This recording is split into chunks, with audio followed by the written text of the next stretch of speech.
Hey everyone, this is Adam Elenbaas from Nightlight Astrology. Happy Friday, everybody.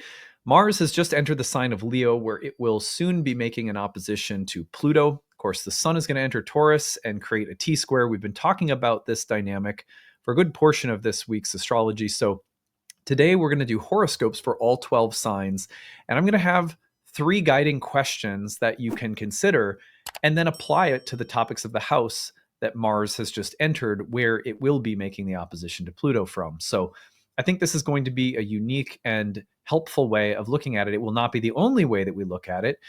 There will be more coverage in the next couple of weeks. I'm also doing a live stream on the 24th of April. So I'll be talking about Mars opposite Pluto in that live stream and doing some live birth chart readings as well. So lots to look forward to beyond today's content.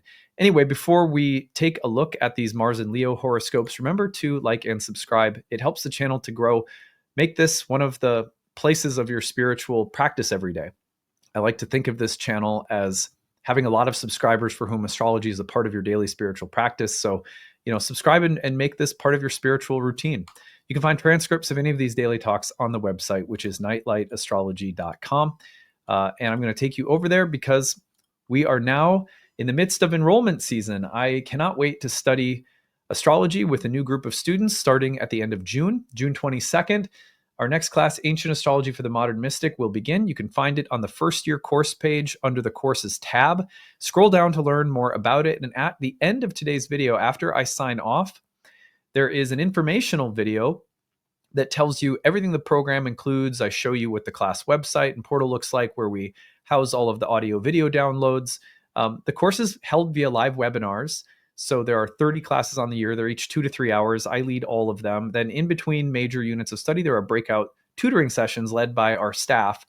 And then there's a huge abundance of optional homework and reading and bonus material you can utilize, and a great community forum that is also staffed with tutors. You can ask questions in year round. This program is represents the heart of my work. This is my absolute best curriculum that I have to offer. There are 4 years of curriculum at Nightlight if you want to study for us and become a professional astrologer, or maybe you're just deepening your own spiritual connection. Either way, this new class begins at the end of June. You'll find more information about it after I sign off today. Early bird payments are at the bottom, so you can choose those sale options that are available until May 15th. So take advantage of that while it's there. And you will also find that we have need-based tuition assistance. So if you are someone who wants to make it happen, but you're living on a fixed, limited income, tight budget, we get it. If you need a little help to make the program happen, please do apply for the tuition assistance, and that allows you to select a rate that works for you. We have been making sure that astrology is affordable for people through these kinds of services for going on 15 years now. So it's always nice to know that there's not a limit to, if someone really wants to study, then we can find a budget-friendly option for you. So anyway, on that note, let's turn our attention over to the real-time clock and take a look at this. Mars has just entered Leo. Out of Cancer. Here it is. We're finally there. Let's back this up just a little bit. The real-time clock is showing Mars in Leo, but it was just recently at that 29th anaretic degree of Cancer. You might have seen the fireworks of that the past couple of days.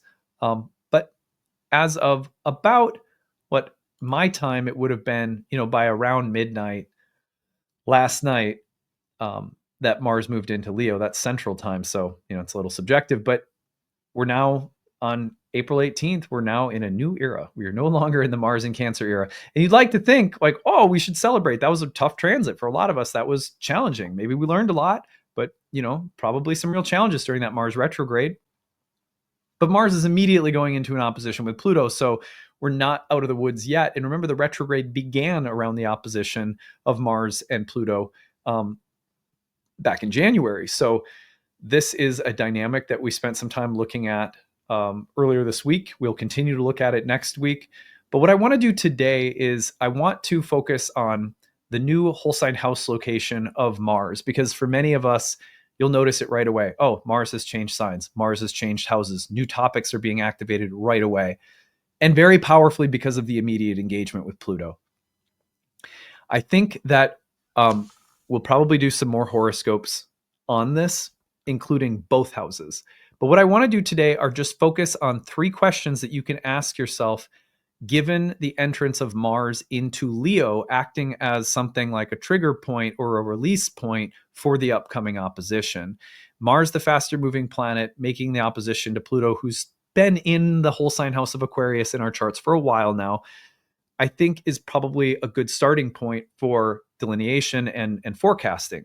So the three questions that I want you to consider prior to getting into the horoscopes and reminding you of what house topics are being activated by Mars right now are this. Number one, where is the impulse to act appearing? Is it in your marriage? Is it at work? Is it around money or family or your living environment? Is it around your health? Is it personal, something existential and psychological? Is it around your friends or social group? Is it with respect to your religious or spiritual views? Where is the impulse to act appearing right now? This is a good question for everyone to be asking. And then we'll give you some hints about the house location. Number two, what is the trigger? It is very possible when Mars opposes Pluto that we are feeling like there is a force of evolutionary necessity at work, or that there is a kind of conflict appearing that we have no choice but to engage with, or that something is really disturbing us or bothering us or triggering us to act or do something. Or triggering us to maybe tempting us to act impulsively or reactively. Where's the trigger right now? That's another way of thinking about it. And then again, we'll give you some hints with the house location. Finally, what is necessary? Mars and Pluto opposite one another really do drive home the feeling that something needs to change, something needs to be acted upon. There is a moment of transformation at hand. What is necessary? That might be the most basic question we could ask ourselves. And now let's take a look at the houses. These are going to be brief reminders of what house topics are being activated. And you can then keep these questions in mind. Now, let me just, I want to add this in really quickly.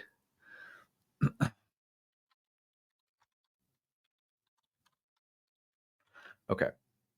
Just had to do one thing there. All right. So I'm going to move this along so that we have Aries on our ascendant. With Aries on the ascendant, we will go through horoscopes, Aries through Pisces, and all I'm going to do is remind you of the whole sign house location of Mars now having entered the sign of Leo. I'm going to remove every single thing from our perspective except for Mars. This will keep it, just make it a little simpler. So I recommend listening to these for your rising sign, because that will correspond with the whole sign house version of your birth chart, which we use in Hellenistic astrology. So it's going to be most accurate to your birth chart if you use the rising sign, but you can listen to your sun sign too if that's what you prefer. So if you're an Aries rising, this impulse to act, this trigger, this evolutionary force of necessity is coming through the house of creativity. It's in a place that is associated with pleasure and enjoyment and satisfaction and creative fulfillment. It's a Dharma house that's associated with your being true to yourself creatively as an individual being. I have to be true to the creative direction and impulse of my soul. That's where this trigger or impulse to act, this force of evolutionary necessity, is appearing and driving the plot of the Pluto opposition, or the opposition to Pluto, I should say. So think about that if you're in Aries. This could also have something to do with the topic of children in the fifth house, or pregnancy. Those are also topics clearly associated with the fifth. Moving to Taurus, this evolutionary impulse, this trigger, this force of action that's coming in is the fourth house. So it's the place of family and home and parents, your roots, everything that sustains and supports you in the most fundamental way. It is also the private or internal sphere of life. How is there a force or drive to bring something that is within you outward into the public, for example? How are changes around home, family, parents, ancestral karma, how are they leading or lighting the way in a new evolutionary direction for you? So home, family, roots, in inner life, private sphere of life, what's inside. Go forward to Gemini, and we see this in the third house. I think about this as a place of skill development, a place of intelligence and learning, but also a place that connects us to our local environment. It's kind of the village of the ancient world, or what we might now call a culture or a community. What is the impulse coming through right now to act, to do, to speak, to make a change with respect to the environment you inhabit in the most everyday way? Could there be something coming up with siblings? This is a house associated with siblings and, in a sense, peers, friends. What's happening in terms of how you communicate with other people, or how you're speaking to other people, or what's coming up in conversation? Communication and technology may be a part of this for Geminis, but also the need to speak or act with a competitive edge, or maybe even dealing with competitors. That could be something that's arising right now for Geminis as well. Learning, mental activity, also themes that could be relevant. For Cancers, this is in the second house, which means that things are changing around money. There's an impulse to change with respect to things like who and what act as supports for your material existence.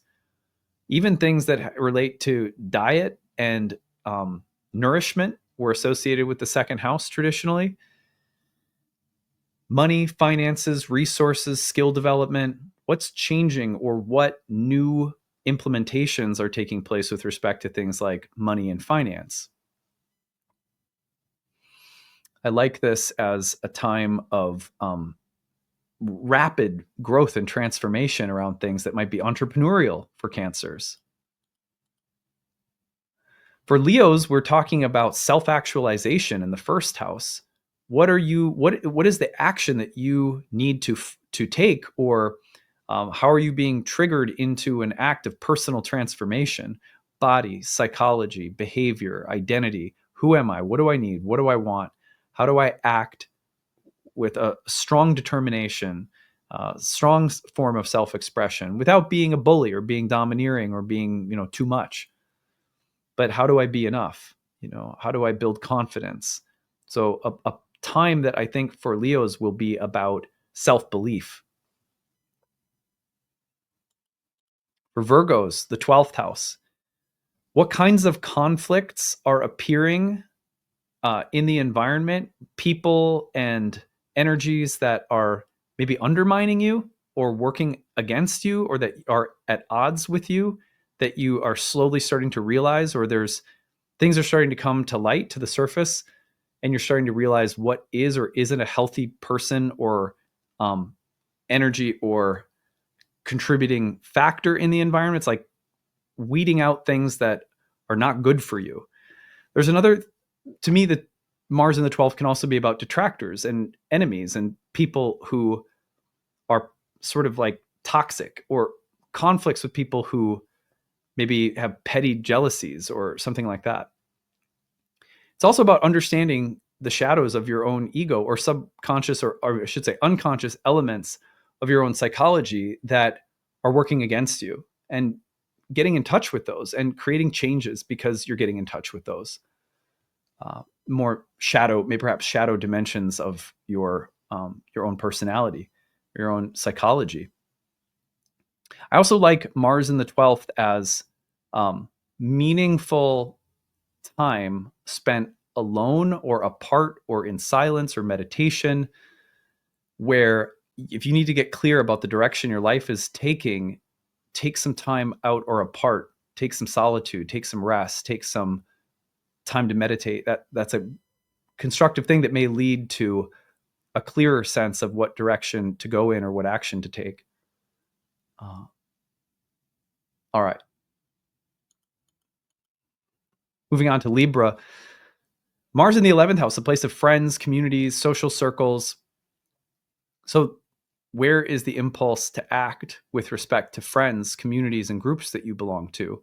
Are you being asked to lead or take on some greater role of leadership or responsibility within a group or community? Are there conflicts with big personalities in groups of friends or social circles? Are you finding that there are various levels of social competition or struggle or conflict that are arising?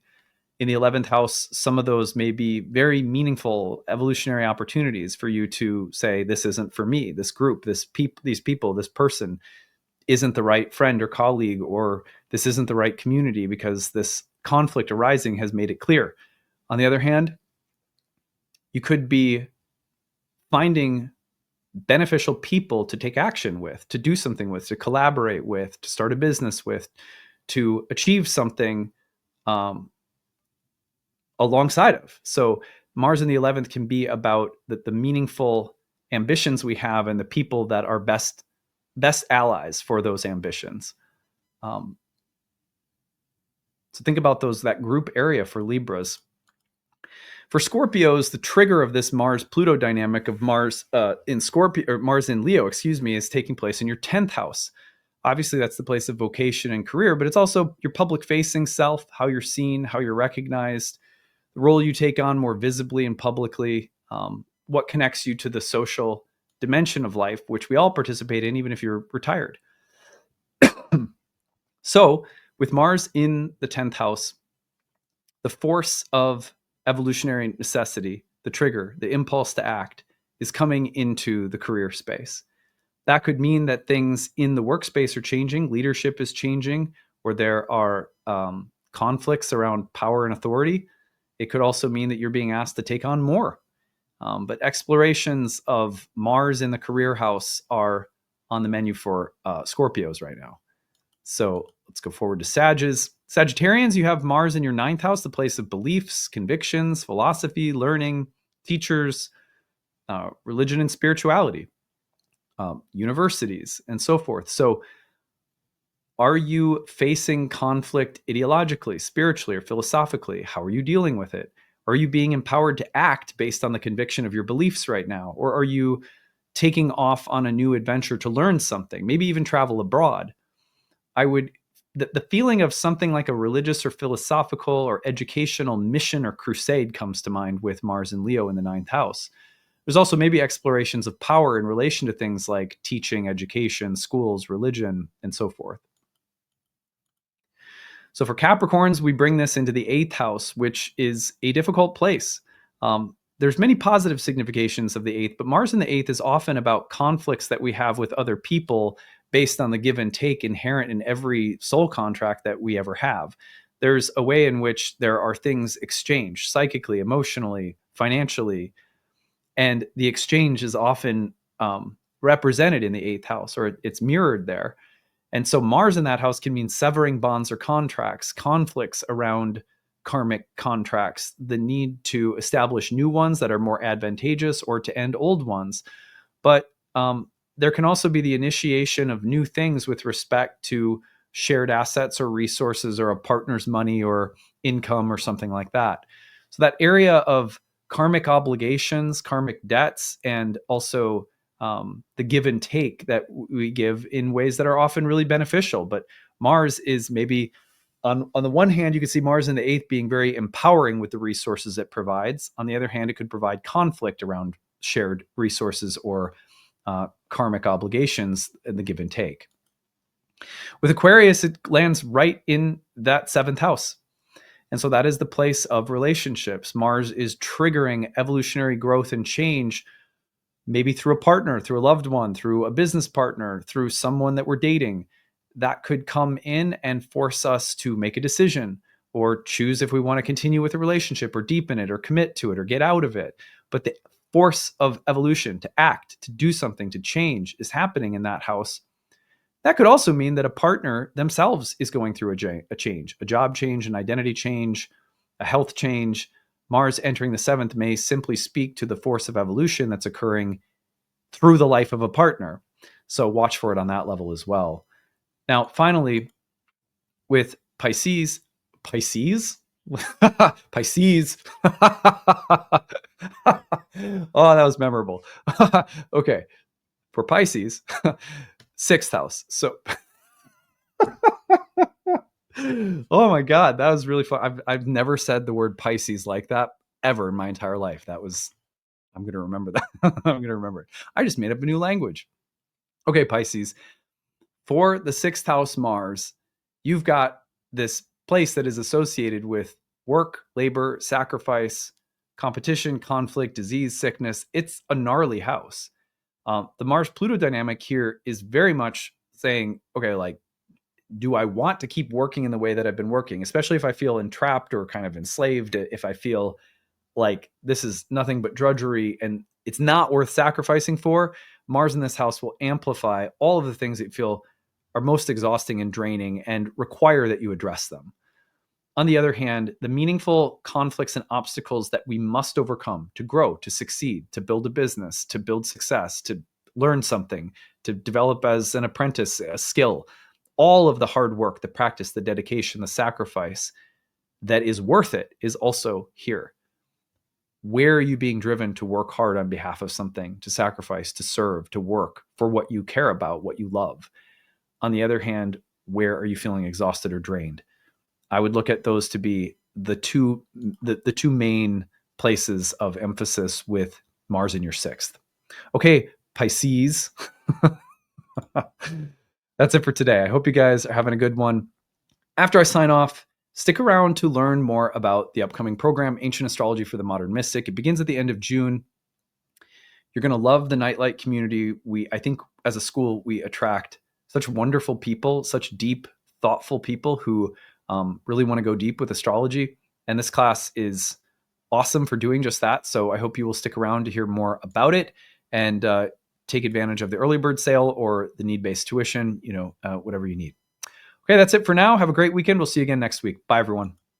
Hey, everyone. Thanks for sticking around. I'm excited to tell you about our upcoming program, Ancient Astrology for the Modern Mystic. It is our first-year course in Hellenistic astrology that begins at the end of June. June 22nd is our starting date. I'm going to take you over to the course page to tell you more about the program and what you will learn while you are in it. So here we go over to the Nightlight Astrology website. You can find this at nightlightastrology.com. Click on the courses tab, go to the first year course. Now, this program is ideal for people who maybe have a little bit of background already in astrology. Maybe you've done some studying on your own independently, taken some courses or webinars and workshops, but you're looking to deepen your understanding of astrology. And maybe Hellenistic astrology in particular has been calling to you. I'll tell you more about what Hellenistic astrology is in a minute, but on the first year course page, you're going to find everything that the course includes. I want to make the structure of the course clear first, and then at the end, I'm going to tell you 5 reasons that I think anyone might have for studying astrology, and you can see if you check any of those boxes. First of all, there are 30 classes on the year. It's just a little under a year-long program with 30 webinars. Every webinar is 2 to 3 hours long, including a lively Q&A and conversational section after we finished our lesson for the day. Each of those lessons I lead personally through live webinars, so you can attend those live. If you want to follow along at your own pace in your own time, on your own schedule, you can always look at the recordings and take those in. And I'm going to show you what the class page looks like so you can see how you can interact with the course as uniquely and creatively as you want to. But you can either attend the live webinars or listen to the recordings or audio or video. In between major units of study within those 30 classes, we have separate classes outside of the 30 classes that are essentially tutoring sessions led by our staff, our course directors. We have 3 of them for our first year program, 3 tutors that help me guide every single class you're in and lead study sessions, and are also staffing an interactive group forum discussion where you can ask questions, look at charts, practice what you're learning with all of your classmates and with tutors there to help you. They'll always answer questions within a business day. So it's a really well-staffed, well-structured program.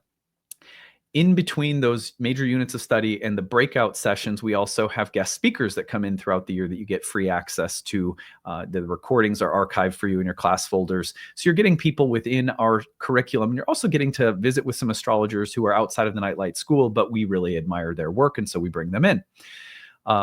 You also have a ton of bonus material. With every lesson, we have recommended quizzes, study guides, optional reading.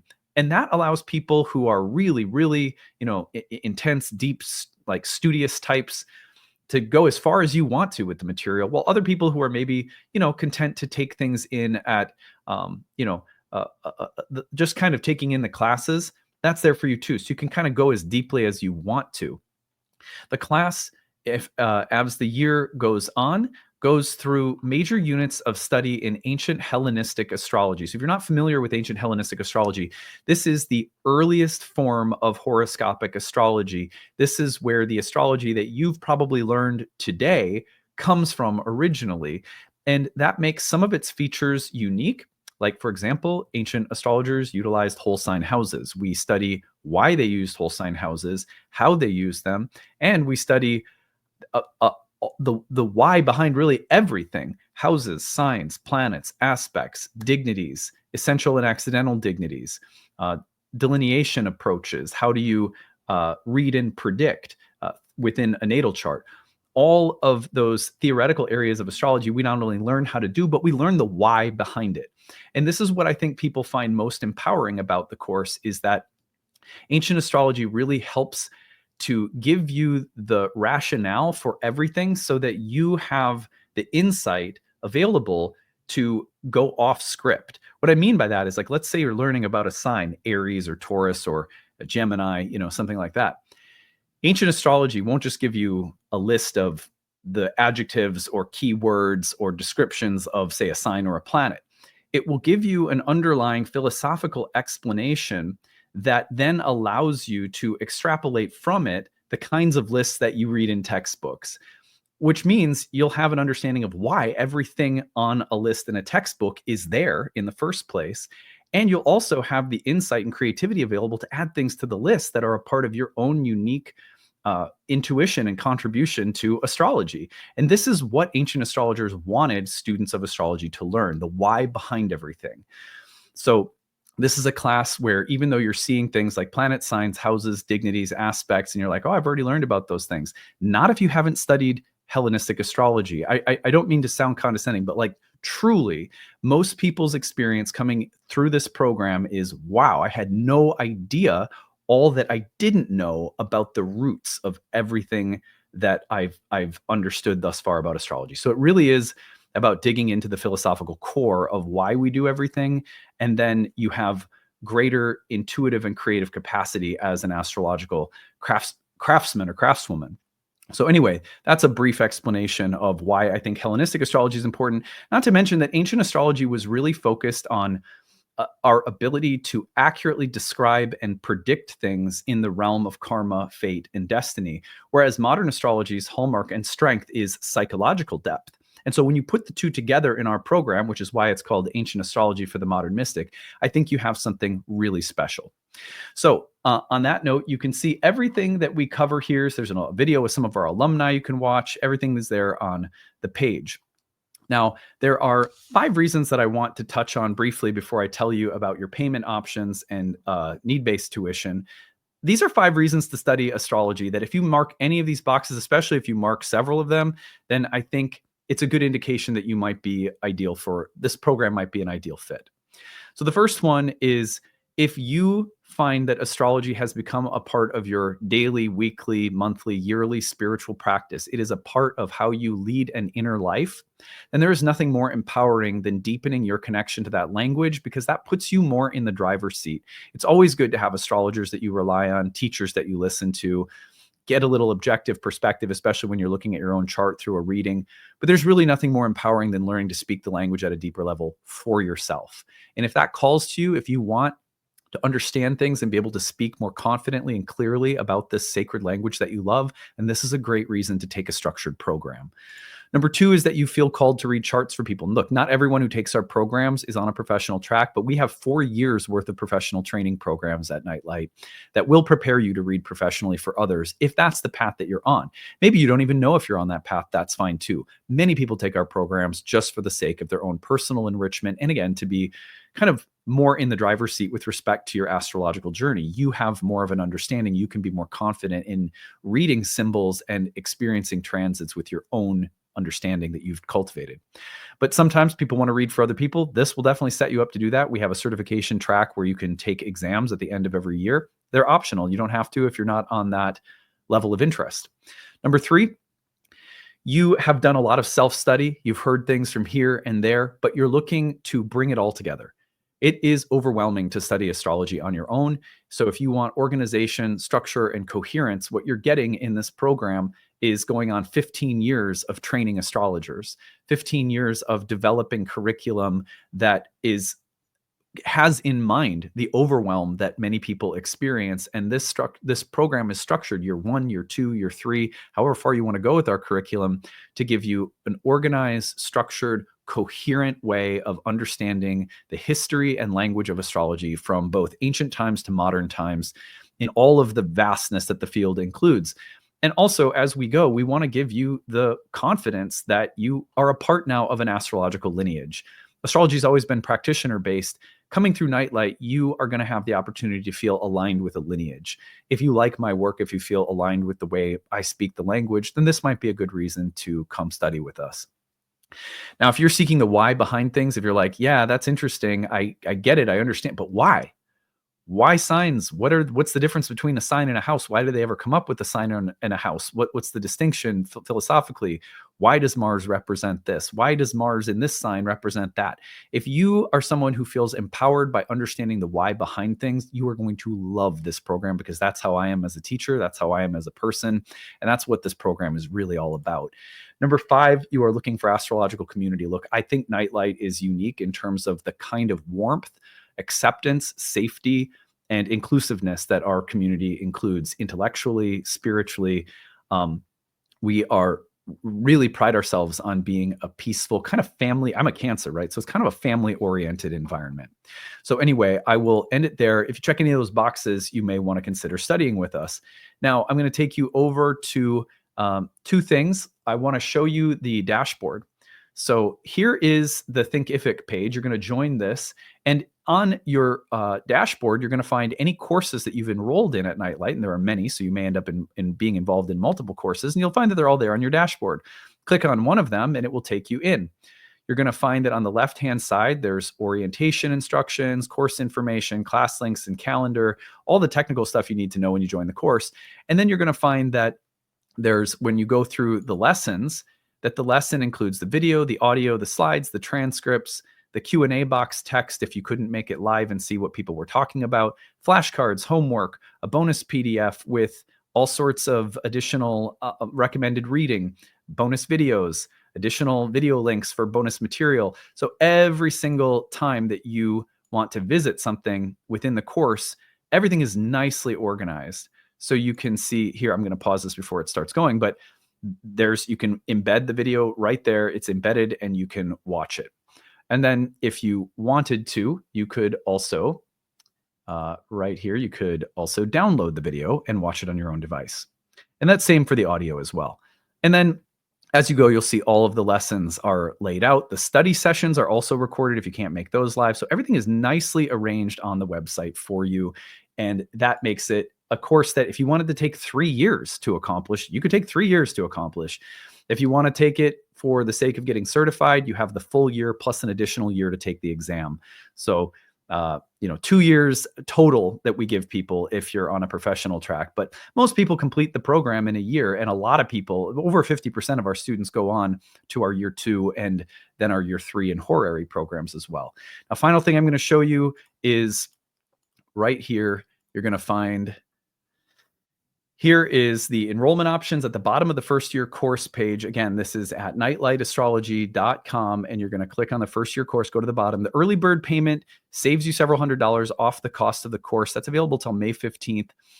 Early bird installment plan saves you on the installment plan, regular cost of the course. That's also only available until May 15th.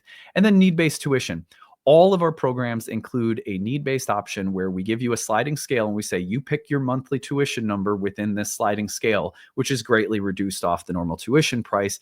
That is for people who are on a fixed or limited income, receiving disabilities, single mom, whatever the case might be. We want to make sure that nobody's priced out of studying astrology. So you don't have to feel any shame. If that is you, if you need help, if you want to take this, but you need to make it work within a tight budget, we get it. Times are tough right now. We don't think people should be priced out of studying a sacred subject like astrology. So we've been offering need-based pricing for 15 years. Nightlight is a donation-based school. It started that way. We have a sliding scale, so it's kind of like donation. You get to choose your rate anyhow. So if that's something that will help you, please use it. Thank you for listening to this. I hope it gave you a really deep and comprehensive introduction to what the course is all about and why you might find it exciting to come study with us starting at the end of June. So any questions you have about the program as you're visiting the course, email us, info@nightlightastrology.com. We'll be glad to talk about anything that you have questions about. We are here and we have a wonderful staff of people at Nightlight who will be a part of your learning experience and are all glad to help you. All right, that's it. We'll see you again later. Bye.